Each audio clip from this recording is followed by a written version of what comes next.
अस्सलाम वालेकुम स्टूडेंट्स, कैसे हैं आप सब। अगर आपने अभी तक मेरे चैनल को सब्सक्राइब नहीं किया तो मेरे चैनल को सब्सक्राइब कर लें और बेल के नोटिफिकेशन को प्रेस कर लें ताकि जो मेरे लेटेस्ट वीडियोस हैं वो आप तक पहुंच जाएं।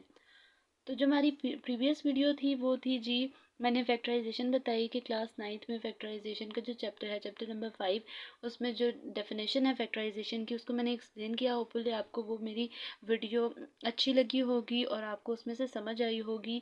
तो आज का जो हमारा टॉपिक है वो है जी, मैं फैक्टराइजेशन की कुछ टाइप्स हैं, ठीक है जी। और उसको सिंपल जो जैसे एग्जांपल्स होती हैं, मतलब अगर कोई एक्सरसाइज 5.1 से जो प्रीवियस टॉपिक्स हैं कि किस तरीके से आप फैक्टराइजेशन मतलब कर सकते हैं, तो उसको जो है मैंने सिंपल जो इसकी एग्जांपल्स थी उनको मैंने नोट डाउन किया है। सेम वही बुक वाली ही एग्जांपल्स हैं। और इसमें जो आज की वीडियो है इसमें जो है फैक्टराइजेशन की टाइप्स बताऊंगी। और तो जो नेक्स्ट वीडियो होगी फर्दर वो मैं इंशाल्लाह एक्सरसाइज 5.1 जो है उसके स्टार्ट करूंगी। तो जी मूव कर रहे हैं अपने टॉपिक की तरफ। तो टॉपिक का नेम है जी, factorization of the expression of the type. अगर फैक्टराइजेशन का जो एक्सप्रेशन है वो इस टाइप का हो, इस टाइप का मतलब क्या है कि के ए प्लस के बी प्लस के सी, ठीक है जी। अब इस एक्सप्रेशन को समझने के लिए आपको एक एग्जांपल है, ठीक है जी। और मैं अगर देखें इसमें वो क्या कहता है कि अगर जो फर्स्ट टर्म है उसमें भी के हमारे पास क्या है, के है, ठीक है जी। हमारा जो सेकेंड टर्म है बी के साथ के लिखा हुआ है और जो थर्ड टर्म है इसके साथ भी हमारे पास के लिखा हुआ है। तो क्या करेंगे कि हमारे पास जो तीनों टर्म्स हैं उसमें के है, तो क्या करेंगे, इसमें के को हम कॉमन ले लेंगे, ठीक है जी। ये ऐसी टाइप है जिसमें हम चीज़ों को कॉमन लेते हैं। इन शॉर्ट, कोई ऐसी चीज़ को कॉमन ले लेते हैं और जो है हमारा आंसर आ जाता है। अच्छा, इसका जो फैक्टराइजेशन के जो ये कॉमन लेने वाले हैं, ये मेरे ख्याल में एक ही लाइन में जो है इसका आंसर आ जाता है। ये हो सकता है ये आपको एमसीक्यूज में आए या शॉर्ट क्वेश्चन आ सकता है। और मुझे लगता है शॉर्ट शॉर्ट भी अगर आया तो वो हमारे पास जो आपके पास आएगा वो दो क्वेश्चन होंगे, उनका एक क्वेश्चन शॉर्ट बनाया होगा, क्योंकि ये एक ही एक नंबर का बनता है। तो जी हम मूव करें एग्जाम्पल नंबर 1 में। वो कहता है फैक्टराइज करो 5a minus 5b plus 5c। तो जिस तरीके से हमारे पास ये टाइप थी, हमारे पास जो फर्स्ट टर्म है यहाँ के था, यहाँ पे 5 है। सेकेंड टर्म यहाँ पे के था, यहाँ पे 5 है। और जो लास्ट टर्म है हमारे पास के सी है, तो इसके साथ भी हमारे पास 5 लिखा हुआ है। तो क्या करेंगे कि जब ये एक टर्म तीनों टर्म्स में आ रही हो, कोई एक वैल्यू, कोई भी कांस्टेंट वैल्यू अगर इन तीनों में आ रही है, तो क्या करेंगे, उसको हम कॉमन ले लेंगे। सोल्यूशन मैंने लिख ली। सोल्यूशन में हमारे पास 5a माइनस 5b, ये दोबारा से मैंने क्वेश्चन ही रिटर्न लिखा है। और क्या करेंगे, लास्ट पे 5 कॉमन ले लेंगे और अंदर क्या वैल्यू रह जाएगी। अब जब इस फर्स्ट वाली टर्म में से 5 को बाहर ले गए तो पीछे क्या बचा, ब्रैकेट लगा लेंगे। और पीछे बचा a माइनस 5, इसमें से भी कॉमन ले लिया, पीछे क्या बचा b प्लस 5, इसमें से कॉमन ले लिया, पीछे क्या बचा c। तो ये हमारे जो थी सिंपल फैक्टराइजेशन है कौन से एक्सप्रेशन की, के ए प्लस के बी प्लस के सी की, ठीक है जी। नेक्स्ट एग्जांपल भी सेम इसी पैटर्न पे सॉल्व की गई है, इसको भी आप एक दफ़ा गो थ्रू कर लें। वो कहता है फैक्टराइज करो 5a minus 5b minus 15c, ठीक है जी। अब इसमें से फर्स्ट वैल्यू क्या है, 5a है। सेकंड वैल्यू क्या है, 5b है। थर्ड वैल्यू क्या है, 15 है। तो क्या करेंगे, पहले हम देखेंगे कि फर्स्ट वैल्यू क्या है। फर्स्ट और सेकंड सेम है तो इसमें से हम कॉमन 5 ले सकते हैं। लेकिन जो थर्ड टर्म है उसमें 15 आया, उसमें 5 नहीं आया। तो क्या करेंगे, हम इसमें से जब 5 को कॉमन लेंगे तो 5 इंटू 3 क्या बनता है, 15, ठीक है जी। तो हम लोगों ने 5 को ही कॉमन लेना है क्योंकि फर्स्ट टू टर्म में भी 5 ही हमारे पास मतलब सेम वैल्यू आ रही है। तो जब हम कॉमन लिखेंगे 5 को, 5 बाहर लिख लिया, ब्रैकेट लगाई, अंदर क्या बचा a माइनस, इसमें से भी 5 बाहर चला गया, अंदर क्या बचा b, फिर माइनस। अब 5 5 कितने टाइम्स को 5 को किसके साथ मल्टीप्लाई करेंगे, 15 आए, तो 5 इंटू 3 क्या आया, 15, ठीक है जी। तो फिर हमारे पास जब 5 बाहर चला जाएगा तो पीछे 3 बचा, माइनस 3c, यहाँ पे हमारे पास इसका थर्ड टर्म आ जाएगी और साथ इसकी ब्रैकेट क्लोज कर दी जाएगी, ठीक है जी। ये दो एग्जांपल्स थी, कौन सी, ए हमारे पास जो फैक्टराइजेशन है, factorization of the expression of the type, ठीक है जी। फर्स्ट टाइप के लिए ये हमारे पास दो एग्जांपल थी। अब हम मूव कर रहे हैं इसकी जो नेक्स्ट है जी, factorization of the expression of the type, जिसमें हमारे पास बी वाली हम जो फैक्टराइजेशन इसमें हमारे पास जो है वो क्या है, A C plus A D plus B C plus B D. ठीक है जी। अब हमारे पास कुछ इस तरीके से एक्सप्रेशन आएगा, तो हम लोगों ने क्या करना है, इसको भी कुछ रीअरेंज करेंगे। ठीक है जी। अगर रीअरेंज नहीं करना तो कुछ ऐसी वैल्यूज़ बन जाएंगी और उसको हम लोगों ने किस में, सिंपल सिंपल उसमें ब्रैकेट्स में कन्वर्ट करना है। अब ये चीज़ तो मैंने अपनी प्रीवियस वीडियो में भी बताई थी कि फैक्टराइजेशन का मतलब क्या है, कि अगर कोई कॉम्प्लिकेटेड एक्सप्रेशन है तो उसको हम सिंपलर एक्सप्रेशन की तरफ लेकर जाएंगे, मतलब आसान चीज़ों की तरफ लेकर जाएंगे। तो जी सबसे पहले अब मैंने नेक्स्ट इसी जो टर्म है, जो हमारे पास एक्सप्रेशन है, इसको लिखा। ठीक है जी। अब इसमें उसने कहा है कि इसमें ए सी है प्लस ए डी है, फर्स्ट टू टर्म्स देखो। ठीक है जी। तो इसमें ए दोनों में आ रहा है, ए बाहर लिख दिया, अंदर क्या बचा, सी प्लस डी। और प्लस यहाँ पे इन दो टर्म्स को अगर देखा जाए तो इसमें बी कॉमन आ रहा है, बी बाहर लिख लेंगे और अंदर सी प्लस डी आ जाएगा। अब ये चीज़ देखें कि जब ये और ये टर्म सेम अंदर आ जाए, ठीक है, तो क्या करते हैं फिर, जो इसके साथ बाहर होती है ए और प्लस बी, ये वाले प्लस बी, ये वाली वैल्यू ए, और इसका जो साइन के साथ उठा के एक वैल्यू एक दफ़ा ब्रैकेट में लिख देते हैं और दूसरी दफ़ा ये दो दफ़ा आ रही होती है, इसको एक दफ़ा लिख देते हैं। ठीक है, दोबारा सुन लें कि जब हम इसको, ये ए है, ठीक है जी, इसको हम लोगों ने ए प्लस बी, ये प्लस बी उठाया और इसको एक ब्रैकेट में बंद कर देंगे। ठीक है जी। ये हमारे पास दो दफ़ा आ रही है तो इसको हम क्या करेंगे, एक दफ़ा सी प्लस डी में लिख देंगे। ये इस तरीके से कुछ क्वेश्चंस हम आएंगे और इसको इस तरीके से सॉल्व करना है। ठीक है जी। तो हम मूव कर रहे हैं इसकी एग्जांपल्स की तरफ। जो फैक्टराइजेशन है हमारे पास, इसकी एग्जांपल्स को देख लेते हैं, एक दफ़ा गो थ्रू कर लेते हैं।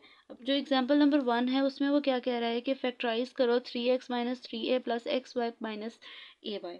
ठीक है जी। तो हम क्या करेंगे, फर्स्ट टू टर्म्स देखेंगे तो इसमें 3 कॉमन आ रहा है, हमने 3 लिख लिया। अच्छा, बुक पे ऐसे नहीं हुआ, आपको रीअरेंज भी कर सकते हैं। ठीक है जी। आप एक्स वाली को भी, एक्स वाले को एक साथ लिख सकते हैं और ये वाली टर्म्स एक साथ लिख सकते हैं, लेकिन आपका क्वेश्चन जब ऐसे हो रहा है तो फिर रीअरेंज करने की उसकी ज़रूरत नहीं है। ठीक है जी। तो क्या करेंगे हम लोग, 3x माइनस 3a में से फर्स्ट टू टर्म्स देखेंगे तो उसमें से 3 कॉमन आ रहा है, 3 कॉमन लिख लेंगे। और जो लास्ट टू टर्म्स है उसमें देखें कि y कॉमन आ रहा है तो हमने y कॉमन ले लिया। तो अंदर वैल्यू क्या बची, फर्स्ट टर्म में भी x माइनस ए। अच्छा, इस तरह के क्वेश्चन में जब फैक्टराइजेशन इस तरह के टाइप की होगी तो इसमें जो ये वाली दो टर्म्स है x माइनस ए, ये सेम होगी। अगर ये सेम नहीं है ना तो आप कुछ गलत कर रहे हो, आपका क्वेश्चन ठीक नहीं हो रहा, मतलब जो आप सोल्यूशन सॉल्व कर रहे हो क्वेश्चंस के, वो आप ठीक नहीं कर रहे। तो नेक्स्ट क्या करेंगे, फिर सेम उसी पैटर्न पे 3 प्लस वाई, ये एक दफ़ा लिख देंगे और ये वाली वैल्यू एक दफ़ा x माइनस ए की लिख लेंगे। ये थी जी हमारी एग्जाम्पल 1। अब एग्जाम्पल 2 जो है उसमें वो कह रहा है फैक्टराइज करो। अच्छा, जो मैंने दूसरे तरीके से भी इसको सॉल्व कर दिया था, इस पैटर्न से भी, तो ये भी इसका आंसर सेम आया, लेकिन बुक पे कौन सा हुआ हुआ है, ये अनदर मेथड हुआ हुआ है। ठीक है, तो मैं इस अनदर मेथड को ही एक्सप्लेन करने लगी हूँ। क्या करेंगे, हमारे पास देखेंगे, हाँ, इन चारों वैल्यूज़ में आर हमारे पास कॉमन आ रहा है तो आर को हम कॉमन ले लेंगे। ठीक है, हर एक में आ रहा है तो आर को कॉमन ले लिया और अंदर ब्रैकेट में P Q plus Q R minus P R minus R square, ये हम लोगों ने वैल्यू बना दी। नेक्स्ट क्या करेंगे, आर हमारे पास ये कॉमन है। ठीक है जी। अब हम क्लोज्ड ब्रैकेट अगर लगा रहे हैं तो क्लोज्ड ब्रैकेट लगाने के बाद इन फर्स्ट टू टर्म्स में देखो क्यू कॉमन आ गया, क्यू कॉमन लिखा, पी प्लस आर आ गया। नेक्स्ट क्या करेंगे, माइनस, इसमें से आर कॉमन आ रहा है, माइनस आर लिख देंगे। हमने माइनस कॉमन इसलिए लिया क्योंकि हमने, अगर ये पी प्लस आर है ना, तो इसको भी पी प्लस आर ही बनाना है। अगर इधर प्लस आर हम कॉमन लेते तो इधर माइनस पी आ जाना था और यहाँ पे माइनस, तो वो सेम नहीं होना था। ये दो टर्म्स सेम बनानी होती हैं। अगर ये दो टर्म सेम बन रही हैं तो आपका सोल्यूशन ठीक है, आप क्वेश्चन बिल्कुल ठीक कर रहे हो। ठीक है, तो फिर जब हम क्या करेंगे, लास्ट पे क्या करेंगे, आर एज इट इज़ बाहर ही रहेगा, क्यू माइनस आर ये लिख देंगे और पी प्लस आर ये लिख देंगे, और ये हमारा जो है इसका ये आंसर है। ये थी जी हमारे पास पार्ट बी, और इसकी हम लोगों ने दो एग्जांपल्स को डिस्कस किया। अब हम मूव कर रहे हैं इसकी एग्जांपल नंबर, जो हमारे पास इसका factorization of the expression of the type जो है वो है जी सी वाली। सी में वो क्या कहता है कि अगर एक्सप्रेशन हमारे पास आ जाए ए स्क्वायर प्लस माइनस 2ab और plus 2b square plus B square का, ठीक है जी, तो इस तरीके की जब एक्सप्रेशन आ जाए तो इसको किस तरीके से हम लोगों ने सॉल्व करना है। अब हम लोग ने जो नेक्स्ट वैल्यू लिखी है वो ये है कि हमें पता है, वी नो दैट। अब यहाँ पे a प्लस बी का क्या फॉर्मूला होता है, a प्लस बी का होल स्क्वायर किसके इक्वल होता है, A square plus 2ab plus B square के। ठीक है जी, ये अगर उसने लिख लिया और उसने कहा कि हाली ये इस तरीके से नहीं लिखा जा सकता है, इसको स्क्वायर का मतलब होता है ये वैल्यू 2 दफ़ा, तो इसने इसको 2 दफ़ा लिख दिया। सिमिलरली ये वाला क्वेश्चन भी ऐसे ही है कि a माइनस बी का होल स्क्वायर किस तरीके इसके इक्वल है, ए स्क्वायर के minus 2ab plus B square के। और इधर जो लिखी हुई है वो ये है कि अगर एक चीज़ का स्क्वायर लिखो तो इसका मतलब कि ये वाली वैल्यू को 2 दफ़ा लिख देते। तो ये थी जी हमारे पास फैक्टराइजेशन जो पार्ट सी था हमारा। इसकी अब हम एग्जांपल्स को गो थ्रू करेंगे एक दफ़ा कि इसकी एग्जांपल्स में वो क्या कहता है। ठीक है जी, अब उसने कहा है कि एग्जांपल नंबर 1 को हम लोग डिस्कस करते हैं। उसमें वो कह रहा है फैक्टराइज करो, 25x² है प्लस 16 है प्लस 40x है। सबसे पहले हम इसको क्या करेंगे, अरेंज कर लेंगे, क्योंकि हमें पता है कि a² प्लस 2ab प्लस जो है वो लास्ट टर्म होती है। तो हम क्या करेंगे, कांस्टेंट टर्म जो 16 है उसको एक साइड पे ले जाएंगे और 40x को पहले लिख लेंगे। ठीक है जी, ये करने का हमें फ़ायदा ये होगा कि 25 हमें पता है किसका स्क्वायर है, 25 5 का स्क्वायर है, x किसका स्क्वायर है, x x का स्क्वायर है। ठीक है जी, प्लस लगाया, अच्छा बीच वाली जगह छोड़ दो। ठीक है, फिर प्लस का साइन लगाओ और 16 किसका स्क्वायर है, 4 का स्क्वायर लगा दिया। अब हम लोगों को फॉर्मूला पता है कि जब हमारे पास हम लोगों ने इसको फॉर्मूले में बंद करना है ना, तो क्या करेंगे, +2 फॉर्मूले का लगाएंगे। फर्स्ट वैल्यू क्या है 5x, सेकंड वैल्यू क्या है 4, ये लिख देंगे। फिर क्या करेंगे, अब 5x प्लस 4, ये तो फॉर्मूला हमारा पूरा बन रहा है। जब a² plus 2ab plus b² बनाते थे तो उसको a प्लस b में कन्वर्ट करते थे ना, तो इस दर भी हम लोगों ने क्या किया कि a समझ लो 5x है और b क्या है 4 है, तो 5x प्लस 4 का होल स्क्वायर बना दिया। अब हमें पता है कि अगर किसी चीज़ का स्क्वायर ले लो तो उसको दो मतलब इसका मतलब यह है कि उसको 2 दफ़ा लिख सकते हैं। तो ये था हमारा एग्जाम्पल नंबर 1। होपफुली आपको ये समझ आ गया होगा। अगर इसको एक दफ़ा अगर आपने स्क्रीनशॉट लेना है तो ले लें। नेक्स्ट है जी इसकी एग्जाम्पल नंबर 2 है। एग्जाम्पल नंबर 2 पे मूव कर रही हूँ मैं। एग्जाम्पल नंबर 2 में वो भी सेम उसी पैटर्न पे सॉल्व करना है। इसको हम लोगों ने रीअरेंज नहीं करना। फर्स्ट ऑफ ऑल क्या करेंगे कि हम 3 को कॉमन ले लेंगे। कॉमन लेने के लिए हम लोगों को जब कॉमन लेंगे तो ये हमारे लिए इजी हो जाएगा। लेकिन अगर आपने कॉमन नहीं भी लेना तो फिर भी आपका आंसर वही आएगा। करके देख लीजिएगा कि 12 किसका स्क्वायर है। 12 आई गेस किसी का स्क्वायर नहीं है। अच्छा, जब हाँ इसलिए अच्छा मैंने ये मिस्टेक हो गई है कि आप इसका कॉमन ना लें। कॉमन लेना पड़ेगा क्योंकि इसकी रीज़न ये है कि जब हम लोग 12 देखेंगे तो 12 किसी का स्क्वायर नहीं बन रहा। 36 का चलेंगे तो इसका तो स्क्वायर नहीं बनाना। 27 भी किसी का स्क्वायर नहीं बन रहा। तो इसकी वजह से हम क्या करेंगे, कोई एक नंबर इसको किसी एक नंबर पे डिवाइड करेंगे जिसपे ये तीनों नंबर सॉल्व हो रहे हो। मतलब अगर इसमें से 3 कॉमन लिया तो इसका मतलब कि 3 इंटू 4 12, 3 इंटू 12 36, 3 इंटू 9 27। अब जब देखो तो जब 3 कॉमन ले लिया तो ये 4 हमें पता है 2 का स्क्वायर है, 9 हमें पता है 3 का स्क्वायर है। इसको फिर उसी पैटर्न पे सॉल्व लिखेंगे, -2 फॉर्मूले का, और जो हमारे पास 2x है ये पहले लिखेंगे, और जो सेकंड टर्म है वो हमारे पास क्या है उसको 3 को इधर लिखेंगे और यह ब्रैकेट क्लोज कर देंगे। नेक्स्ट क्या करेंगे, जब हम लोगों ने 3 ये वाला फॉर्मूले का ये बाहर आ, इसको हम इस फॉर्म में लिख सकते हैं। 2x माइनस 3 को स्क्वायर में बंद कर दिया और इसको 2 दफ़ा लिख लेंगे। ठीक है, मैंने ये बाय मिस्टेक कह दिया था कि आप इसको कॉमन अगर नहीं लेंगे तो भी सॉल्व हो जाएगा, तो सॉल्व नहीं होगा। उसकी रीज़न ये है कि जब हम 12 को देखेंगे कि 12 किसी का स्क्वायर बन रहा है तो 12 किसी का स्क्वायर नहीं बन रहा होता।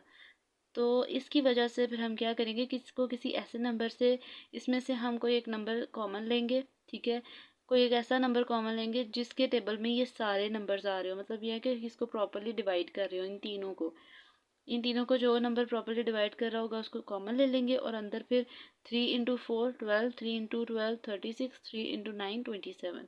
फिर इस तरीके से कॉमन लेने के बाद हम लोग उसको फर्दर सॉल्व करेंगे और हमारा जो रिक्वायर्ड आंसर है वो आ जाएगा। ये थी जी हमारे जो एग्जाम्पल नंबर हमारी थी factorization of the type C. अब हमारे पास जो लास्ट है, ये थी जी हमारी आज की वीडियो। तो जो नेक्स्ट वीडियो होगी वो इंशाल्लाह मैं इधर से ही स्टार्ट करूँगी। मुझे लगता है ये वीडियो थोड़ी लंबी हो गई है। तब तक के लिए अल्लाह हाफिज़।